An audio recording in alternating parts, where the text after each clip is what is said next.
చైతన్య ప్రసారం.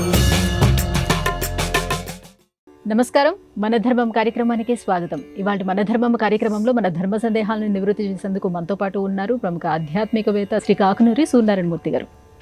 గురుగారు నమస్కారం. నమస్కారం అమ్మాయి. గురుగారు, కొన్ని చిత్రపటాలలో అమ్మవారు కూర్చొని ఉండగా శివుడు మాత్రం సింహాసన రూపంలోని కనిపించడంలో అంతరార్థం ఏంటి? చాలా గొప్పనైన సంస్కారాన్ని సంప్రదాయజ్ఞులు భావార్థకంగా ఇలా సూచిస్తారు. శక్తి చాలా విశేషమైనది. పురుషకారం ఈ శక్తిని ఆధారం చేసుకుని లోకంలో మెరిసిపోతూ కనిపించేటటువంటి రూపం. కనిపించే రూపంలోన ఉండే శక్తి మహిళ. శివశక్తి ఆయుక్తో అన్న ఆ ఒక్క ముక్క వెనక ఎన్ని అర్థాలున్నాయో. ఈ అర్థాలనే మంత్రశాస్త్రంలో ముఖ్యంగా అమ్మవారికి సంబంధించిన సమస్త విద్యలలో, దశ మహావిద్యలలో ఇలా మరొక రూపంలో ప్రకటించడం మనం గమనించవచ్చు. కాళీ అన్న రూపాన్ని మనం గమనిస్తే శివుడు నేలపైన పడుకొని ఉంటాడు. అమ్మవారు తీవ్రమైన కోపావేశ రూపంతో నిలుచొని చేతిలో ఖండించిన శిరస్సు పట్టుకొని మరొక చేతిలో ఖడ్గధారిగా రక్తధారికలు చారికలుగా కారుతూ ఉండగా ఆగ్రహోదగ్రురాలే కనిపిస్తుంది. నిలబడ్డ రూపం అమ్మ కాళీ. సౌమ్యంగా కనిపించే లలిత రూపంలో కూడా ఈశ్వరుడు సింహాసనంగా క్రింద పడుకొని ఉండగా అమ్మవారు ఆ పైన కూర్చొని ఇక్షుదండధారిణిగా కనిపిస్తుంది. చెరుకు మనలో ఉండేటటువంటి మన్మథ రూపానికి ప్రతీక.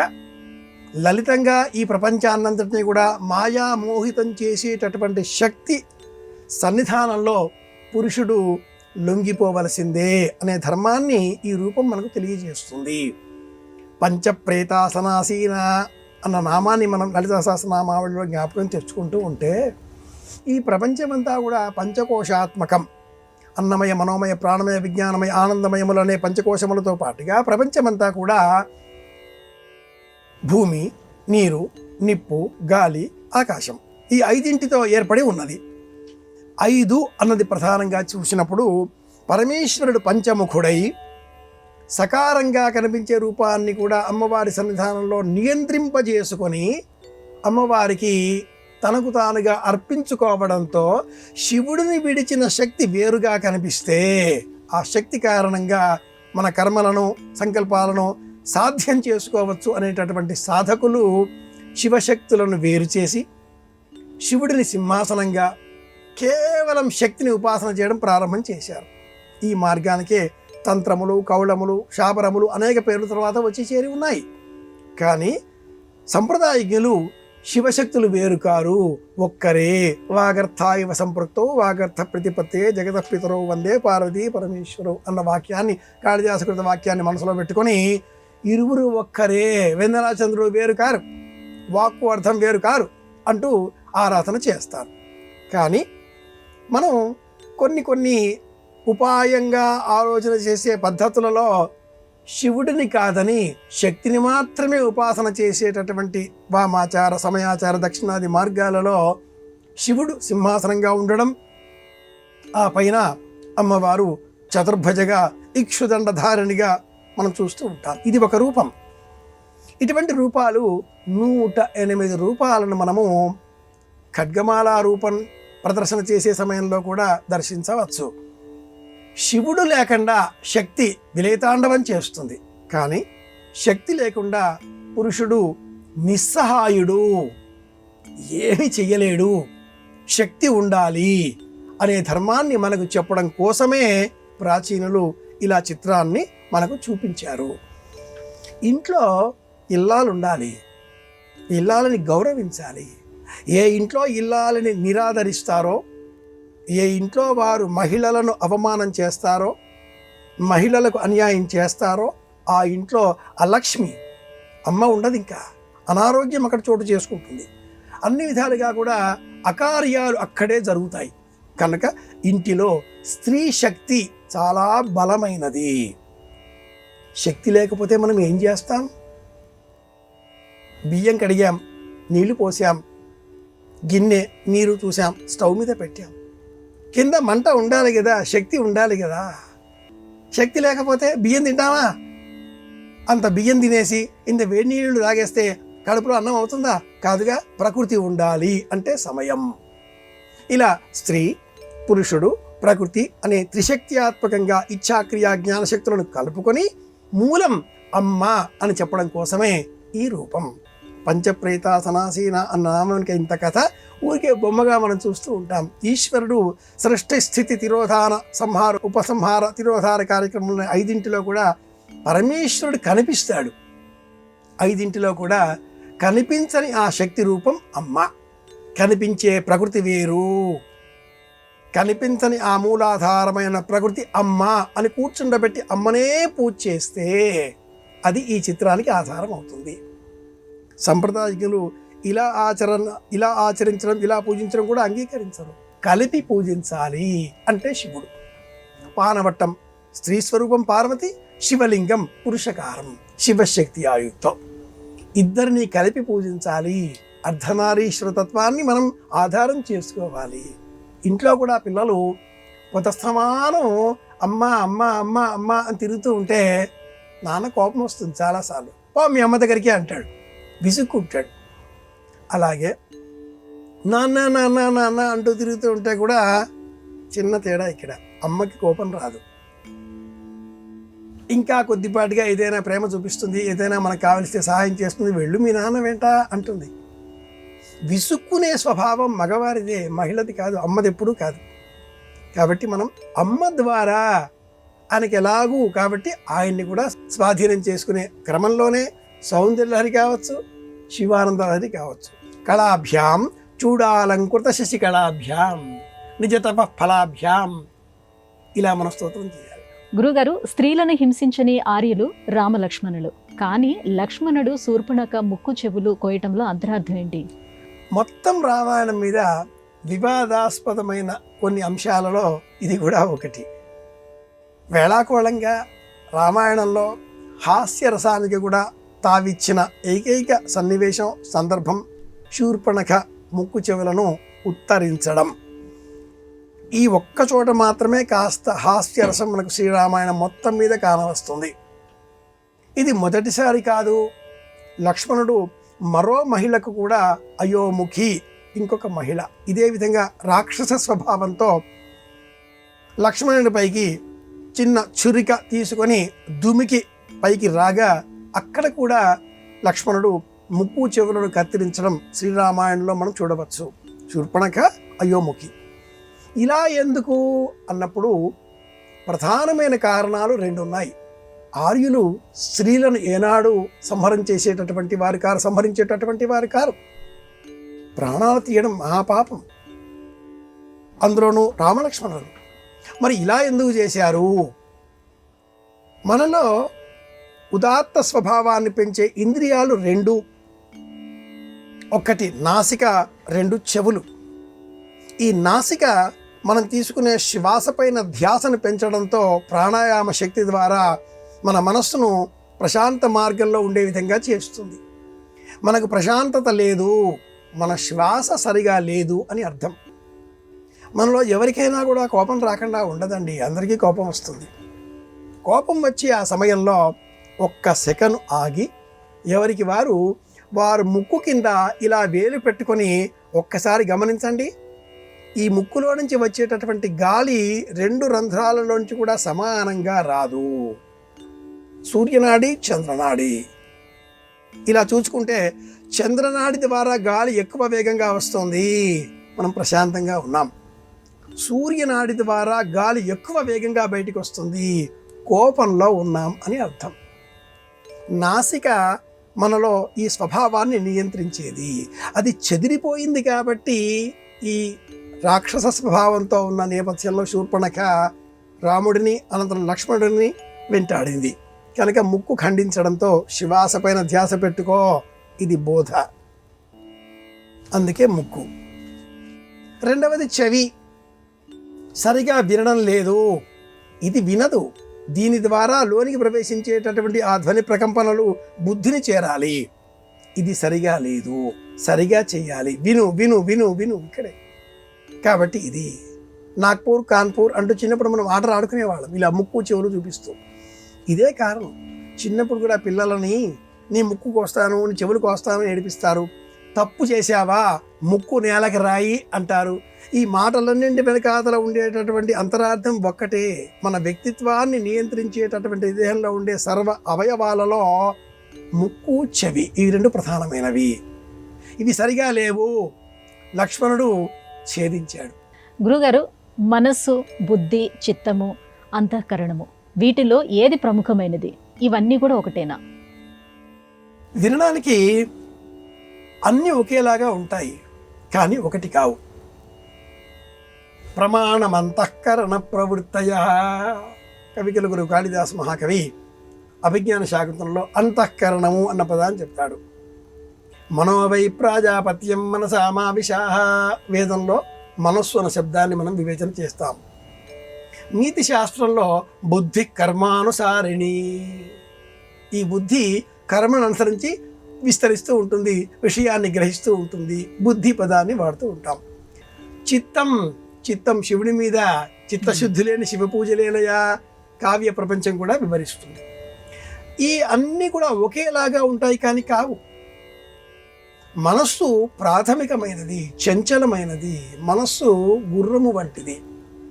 కవి సమ్రాట్ విశ్వనాథ చెలీలికట్ట అనే నవలలో ప్రారంభం చేసేది ఈ మాటతోటే. మనస్సు గుర్రం వంటిది, చంచలమైనది, అన్నింటి మీద పోతుంది. అలా పోకూడదు.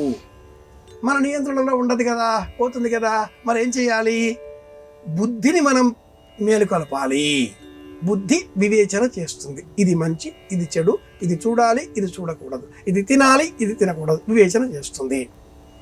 మనస్సు పోయినప్పుడు వచ్చిన జ్ఞానాన్ని బుద్ధి చేత వివేచన చెయ్యాలి. ఇది రెండవ మెట్టు. వివేచన చేసినా కూడా ఏది సరైనదో మనకు బోధించేది ఎవరు? చిత్తము. ఒరే నాయనా, ఇది చూడకూడనిది, ఇది చూడవలసింది అని తెలిసినప్పుడు చూడవలసిందే చూడు అని చెప్పేది ఎవరు? చిత్తము. అది రూల్ ఇస్తుంది, నిర్ణయం చేస్తుంది. సో మనస్సు ప్రాథమికం, వివేచన చేసే బుద్ధి 2, వివేచన అనంతరం వచ్చేటటువంటి నిర్ణయం చిత్తం 3. ఈ మూడింటి తర్వాత అంతఃకరణము, ఇంప్లిమెంటేషన్, అమలు చేయడం. ఇది చాలా కష్టమైనది. చిత్తము చెప్పేసింది చూడకూడదు అని చెప్పేసింది. మనస్సు కాబట్టి చూచింది, బుద్ధి కాబట్టి వివేచన చేసింది, చిత్తము కాబట్టి నిర్ణయం చేసింది చూడవద్దురా నాయన అని చెప్పి. 4వది అంతఃకరణము. ఈ అంతఃకరణం ఉన్నది అన్న ఉనికి కూడా చాలా మందికి తెలియదు. తెలుసుకోవడం ఎలా?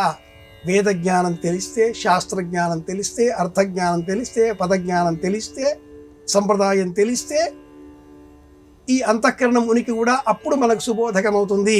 అవును నిజమే, తల వంచుకొని కూర్చుంటారు.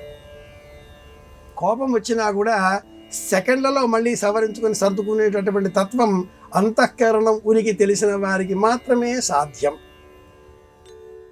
సూక్ష్మమైనటువంటి విశ్లేషణతో 4 ఒకే విషయానికి సంబంధించినవి, కానీ 4 వేరే వేరే. మనస్సు, బుద్ధి, చిత్తము, అంతఃకరణం. ఈ వివేచనను మనం కర్మ సన్యాస యోగం అనేటటువంటి భగవద్గీతలో ఉండేటటువంటి 3, 4 ఈ అధ్యాయాలను పరిశీలిస్తే మనం తెలుసుకోవచ్చు. 2వది అటువంటి సాంఖ్య యోగం కూడా కొంత వివరిస్తుంది, కానీ అంతకు మించి కర్మయోగం, కర్మ సన్యాస యోగం ఈ 3, 4 అధ్యాయాలలో ఈ చిత్తం విశ్లేషణ చాలా వివరంగా చెప్పబడి ఉంటుంది. అర్జునుడు నిర్ణయం చేసుకోలేకపోతున్నాడు. ఏ విషయంలో? అందరూ నా బంధువులే, నేను యుద్ధం చెయ్యాలా? ఇది బయటికి చెప్పిన మాట. నిజంగా లోన ఉన్నది ఏమిటి అంటే, ఇంత యుద్ధం నేను చేస్తానా అని. మనస్సులో చాలా భయం, పిరిగితనం ఉన్న చోట అంతఃకరణము అన్న పేరిట నేనున్నాను అన్న పరమాత్మ శక్తి కృష్ణ రూపంలో నన్ను నమ్ము, నేనున్నాను, సర్వధర్మాన్ పరిత్యజ్య మామేకం. ఈ బోధ ద్వారా మనం తెలుసుకోవాల్సింది ఏమిటి అంటే, మనం కూడా చాలా తప్పులు చేస్తాం మానవులం కనుక. ఆ సమయంలో కృష్ణుడి సహాయం తీసుకోవాలి. అది మన మనస్సును నియంత్రించే శక్తి, పరమమైన శక్తి. అది చెప్పాడా, ఆ శక్తి చెప్పిందా, నేను వింటాను, ఇక మాట్లాడేది లేదు. మనం నిర్ణయం తీసుకోలేని సమయంలో పరంధామ, పరమేశ్వర, కృష్ణ పరమాత్మ నీవేం చెబుతావు, చెప్పాడు భగవంతుడు, శాసించాడు, నేను పాటిస్తాను. దాని పేరే అంతఃకరణము. చాలా గొప్పనైన విషయం ఇది. మనస్సు, బుద్ధి, చిత్తము, అంతఃకరణం 4 వేరే వేరే. గురుగారు, జ్యోతిషం ద్వారా ఎవరికి ఏ చదువు అబ్బుతుందో తెలుసుకోవటం సాధ్యమవుతుందా? జ్యోతిషం ద్వారా ఇంకా ఎటువంటి అంశాలను తెలుసుకోవచ్చు? చదువు అనేసరికి ఇప్పుడు చాలామంది పిల్లలు ఎస్ఎస్సి, ఇంటరు, డిగ్రీ చదివి తర్వాత ఏం చదవాలి, ఏం చేయాలి అన్న ఆలోచనలు చేస్తూ ఉంటారు. ఉన్నత విద్య గురువు ద్వారా, అంటే గురువు అనే గ్రహం ద్వారా గమనించవచ్చు. ప్రాథమిక విద్య బుధ గ్రహం ద్వారా తెలుసుకోవచ్చు. మాధ్యమిక విద్య కుజగ్రహం ద్వారా తెలుసుకోవచ్చు. కుజగ్రహ అనుకూలత ఉంటే మ్యాథమెటిక్స్ బ్రహ్మాండం అన్నట్టు. అసలు జ్యోతిర్విద్య రావాలి అంటే కూడా బుధగ్రహ, కుజగ్రహ రెండింటి యొక్క కలయిక ఉండాలి జాతకంలో. లగ్నంలో బుధుడు, కుజుడు అద్భుతమైనటువంటి జ్యోతిర్విద్య వస్తుంది. బాగా ఊహించేటటువంటి శక్తి, ఇమాజినరీ పవర్, స్ట్రక్చరల్ ఇంజనీరింగ్, వీరికి ఊహాశక్తి కాబట్టి బుధగ్రహ అనుకూలత కావాలి. లేదు ఏరోనాటిక్స్, మెరైన్ లేదా ఇంకా జల సంబంధితంగా ఉండే విద్యలు, చదువులు, వీటన్నింటికీ కూడా శుక్రగ్రహ అనుకూలత కావాలి. ఇనుము, సివిల్ ఇంజనీరింగు లేదా నిర్మాణాలు, వ్యాపారాలు, నిర్మాణాత్మకమైనటువంటి పనులు, వీటన్నిటికీ శనిగ్రహ అనుకూలత కావాలి. గ్రహాల ప్రభావాలను, గ్రహాల గుణదోషాలతో, స్వభావాలతో గుర్తించిన ఈ జ్యోతిర్విజ్ఞానం ఆ ప్రభావాన్ని వినియోగించి మనం ఏం చదివితే మనకు కలిసి వస్తుందో ఒక అంచనా కట్టిస్తుంది, తెలియజేస్తుంది. లగ్నం నుంచి 2, 5, 9, 2, 4వ ఇల్లు కూడా చదువు. 2, 4, 5, 9 ఈ భావాలు మనకు ఏం చదవగలుగుతామో చెబితే ఆ చదివేది ఎలా ఉంటుందో గ్రహాల ద్వారా మనం నిర్ణయించుకోవచ్చు అని కూడా జ్యోతిర్విజ్ఞానం తెలియజేస్తుంది. అలాగే మనకు ఉన్న అనుకూలమైన వనరులతో, అవకాశాలతో ఒక చదువు చదివినా కూడా అందులో రాణించక, లేక ఆ రంగంపై ఇష్టం లేక మరొక రంగంలో మనం అభివృద్ధి పొందవచ్చు. వైద్య విద్య అభ్యాసం చేసి రాజకీయాల్లోకి రావచ్చు. లేదా ఇంజనీరింగ్ బాగా చదివి సివిల్గానో మరింకే విధంగానో ఒక గొప్ప అధికారిగా, కలెక్టర్గా మారి ప్రపంచానికి, దేశానికి, ప్రపంచ విశ్వ మానవాళికి మేలు కలిగించే విధంగా కూడా సర్వీస్ చేయవచ్చు. ఇవన్నీ మనకు జ్యోతిర్విజ్ఞానంలో తప్పక మనం ఒక సలహా, ఒక అంచనా స్వీకరించవచ్చు. తెలియంత మాత్రాన శాస్త్రం కాకుండా పోదు. ఒక అంచనా, అవగాహన ప్రాథమికంగా మనకు అందించేదే జ్యోతిర్విజ్ఞానం. ఇది విషయం. గురుగారు, బంధువులు ఎవరైనా మరణించినప్పుడు 12 రోజులు సూతకం అని, సంవత్సరం పాటు సూతకం అని అంటూ ఉంటారు. ఇందులో శాస్త్రం ప్రకారం ఏది పాటించాలి? అనేకులు ఈనాటి కాలంలో 12 రోజులు ఉంటే చాలు అని చెబుతూ ఉంటారు. అనేకులు వింటూ ఉంటారు. శాస్త్రం వేరు, ఊరికే అలా మాట్లాడడం వేరు. మనం మాట్లాడే అంశం ఒక శాస్త్ర ప్రమాణంతో ముడిపడి ఉండాలి. యత్ శాస్త్ర విధిముచ్యత్య వర్తతే కామకారతః నస సిద్ధిం అవాప్నోతి. ఇలా చెప్పడం కూడా ఒక శాస్త్రమే. భగవద్గీతలో ఇలా ఉంది. శాస్త్ర ప్రమాణం కావాలి. చనిపోయిన వ్యక్తికి సంబంధించి మనం చేసేటటువంటి క్రియాకలాపం అంతా కూడా ఒక సంవత్సర కాలం పాటు ఉంటుంది. సంవత్సర కాలం పాటు ఆ క్రియాకలాపాలు ఆచరించేటటువంటి కర్తకు అనారోగ్యం రాకుండా ఉండాలి, ఉద్యోగపరమైన చిక్కులు లేకుండా ఉండాలి, స్థానికంగా కదలకుండా ఇంటిలోనే ఈ కర్మ చేస్తూ ఉండాలి. వీటన్నింటికీ కూడా అవాంతరాలు రావచ్చు అన్న ఉద్దేశ్యంతో అపకర్షించి 16 మాసికములను 10వ రోజు మధ్యాహ్నమో, 11వ రోజు ఉదయమో, షోడశం అన్న పేరిట నిర్వహింపజేసి సంవత్సర కాలం పాటు పెట్టేటటువంటి మాసికములు 16 మాసికములు. ఈ 16 మాసికములలో ఆ మరణించిన జీవుడు ప్రయాణించే లోకాల పేర్లు, వాటి దూరాలు, ఆయా ప్రాంతాలలో ఆ జీవునికి కలిగేటటువంటి అసౌకర్యం, వీటన్నింటినీ కూడా గరుడ పురాణం 8వ అధ్యాయం సవిస్తరంగా తెలియజేస్తుంది. అది 16 అధ్యాయాల గ్రంథం. గరుడ పురాణంలో 8వ అధ్యాయం. ఇలా మనం తెలుసుకొని 16 మాసాల సంబంధంగా ఉండేటటువంటి 16 మాసికములను 12 నెలలలో చేసేవి. అంటే చనిపోగానే ఒకటి, 15 రోజులకు ఒకటి, నెలకు ఒకటి చొప్పున 12, 3.5 నెలలకు ఒకటి, 5.5 నెలలకు ఒకటి, ఇలా 4 అధికంగా మాసికాన్ని కూడా చొప్పున 12 వెరసి 16 మాసికములు. సంవత్సర క్రియాకలాపం అంతా కూడా 12 రోజులలో చేసి అయిపోయింది. అంటే ఎలా? షోడశం అనంతరం సపండీకరణం సంవత్సరం చివరిలో చెయ్యాలి. ఇప్పుడే చేస్తున్నాం, చేశాం. అయినా 1 సంవత్సర కాలం పాటు కర్త తనకు సంబంధించినంత మేరకు తనకు జన్మనిచ్చిన ఈ తల్లిదండ్రులకు, అన్నకు, బంధువులకు ఎవరైతే వెళ్ళిపోయారో వారికి సంబంధించి క్రియాకలాపాలు ఆచరించిన కారణం చేత కృతజ్ఞుడై ఉండాలి. ఎక్కడ దైవశక్తిని మనం మనపైన ఆపాదింపజేసుకుంటామో, దేవాలయాలకు వెళతామో, కొబ్బరికాయలు కొడతామో, పూజాదిగా నిర్వహిస్తామో, అలాంటి చోట పితృకర్మలకు సంబంధించిన ఈ స్వరూపాలన్నీ కూడా దూరం అవుతాయి. అలా చెయ్యడం పాపం, దోషం. జన్మనిచ్చిన పితరులకు మనం చేసేటటువంటి ఘోరమైన అపచారం కనుక పెద్దలు ఈ కర్మలు చేసేటటువంటి వారికి 1 సంవత్సర కాలం పాటు విధి నిషేధాదులు దేవతా కర్మలకు సంబంధించి సూచించారు. వాళ్ళు ఆలయాలకు వెళ్ళకుండా పితృకర్మలు చేస్తూ ఉన్నందువలన దేహాన్ని ఇచ్చిన ఆ తల్లిదండ్రులకు కృతజ్ఞతాపూర్వకంగా 1 సంవత్సర కాలం పాటు తమ కృతజ్ఞతలను తెలిపిన వారు అవుతారు. అందుకే ఆబ్దికం, సంవత్సరికం, ఇంత వృత్తాంతం. ఇదంతా కూడా పురాతనమైన, సనాతనమైన, వైదికమైనటువంటి విజ్ఞానానికి ప్రతీక. ఇది తెలియని వారు భక్తి మార్గంతో ఆధునికంగా అని చెబుతూ 12 రోజులే మనం చేసేదేమీ లేదు, వింటాం, ఊరుకుంటాం. ప్రామాణికం మట్టుకు సంవత్సరం అందరికీ. ఇది విషయం. గురువుగారు, పిండ మంత్రం అనే మాట ఈ మధ్యకాలంలో ఎక్కువగా వింటున్నాం. పిండ మంత్రం అంటే ఏమిటి? పదాలన్నింటికి జార్గాన్ అంటాం మనం ఇంగ్లీష్లో. ఒక పదం జార్గాన్, అనేక అర్థాలు ఉంటాయి. ఒక్క పదం ఒక్కొక్క శాస్త్రంలో ఒక్కో అర్థంతో వినియోగిస్తారు. అర్థం అన్న పదాన్ని తీసుకుంటే ఎకనామిక్స్లో అర్థం అంటే ఈ అర్థం, డబ్బు. భాషాశాస్త్రంలో అర్థం అంటే సగం. యుద్ధరంగంలో అర్ధ బాణం అంటే చంద్రవంకగా ఉండే బాణం. నీతి శాస్త్రంలో అర్ధ అంటే ఇలా ఈ చేతిని ఇలా పెట్టి మెడపైన చెయ్యి పెట్టి తోసేయడం, అర్ధచంద్ర ప్రయోగం, అవమానం చేయడం. ఒక పదానికి ఇన్ని అర్థాలు ఉంటాయి. పిండ మంత్రం అంటే అర్థం, ఇక్కడ పిండం అంటే అర్థం ఏమిటి అంటే మూలము, కేంద్రకము, న్యూట్రాన్. అక్షరం మంత్రం, ఒకే అక్షరం, దానికి పిండ మంత్రం అని పేరు. ఐం ఇది పిండ మంత్రం. వాగ్బీజం. అ ఇది పిండ మంత్రం, బ్రహ్మము అని అర్థం. ఒక్కొక్క అక్షరానికి కూడా ఒక అర్థం ఉంది. ఏకాక్షమాలికోపనిషత్తు అని ఒక గ్రంథం ఉంది. అందులో ఒక్కొక్క అక్షరానికి ఉండేటటువంటి మంత్రస్వరూపం చెప్పబడి ఉంటుంది. ఒక్క అక్షరం అది పిండ మంత్రం.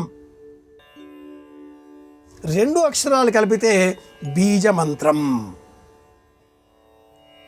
ఈ మంత్ర విభాగంలో పిండ మంత్రం, బీజ మంత్రం, మాలా మంత్రం, మంత్రం ఇలా వివిధ రూపాలలో ఉజ్జాయింపుగా ఒక 5 అర్థాలలో ఈ మంత్ర విభాగాలు మనం చూడవచ్చు.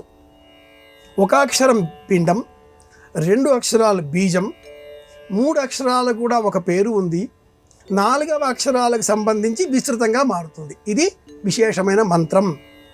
మంత్రంలో కనీసం 10 నుంచి 20 అక్షరాలు ఉండాలి. ఉంటే అది మాల, అంతకంటే మించితే మాల. 20లోగా ఉంటే మంత్రం.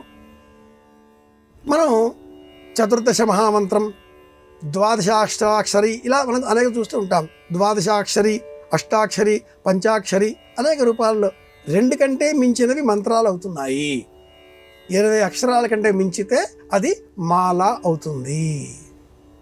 మూలమైన మంత్రాల్ని పద విభజన, దండము, వ్రతము, మాల, పదము ఇలా మనం పెంచుకుంటూ వెళుతూ ఆ క్రమంలో క్రమము, జట, ఘన ఇలా 13 విధాలుగా ఇలా మార్చుతూ ఉంటామో మూలమైన ఆ మంత్రస్వరూపాన్ని కూడా పిండ మంత్రం ఏక శబ్దం నుంచి విస్తృతపరిచినప్పుడు మాలా వరకు చేరుతుంది.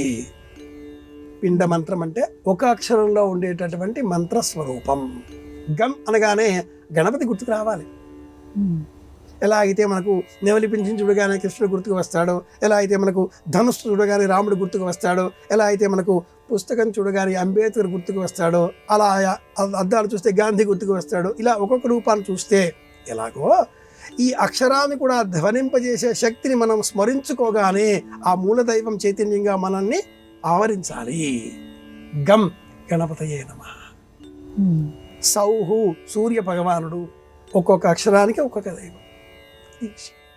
గురుగారు, ఇవాళ మన ధర్మం కార్యక్రమంలో మాకు వచ్చినటువంటి ఈ ధర్మ సందేహాలన్నీ కూడా నివృత్తి చేసినందుకు ధన్యవాదాలండి. కృష్ణార్పణం. ఇది ఇవాళ మన ధర్మం కార్యక్రమం. రేపటి మన ధర్మం కార్యక్రమంలో మళ్ళీ కలుసుకుందాం. నమస్కారం. ఈ కార్యక్రమాన్ని తిరిగి చూడాలనుకుంటే www.youtube.com/@ETV Life Spiritual లో చూడవచ్చు.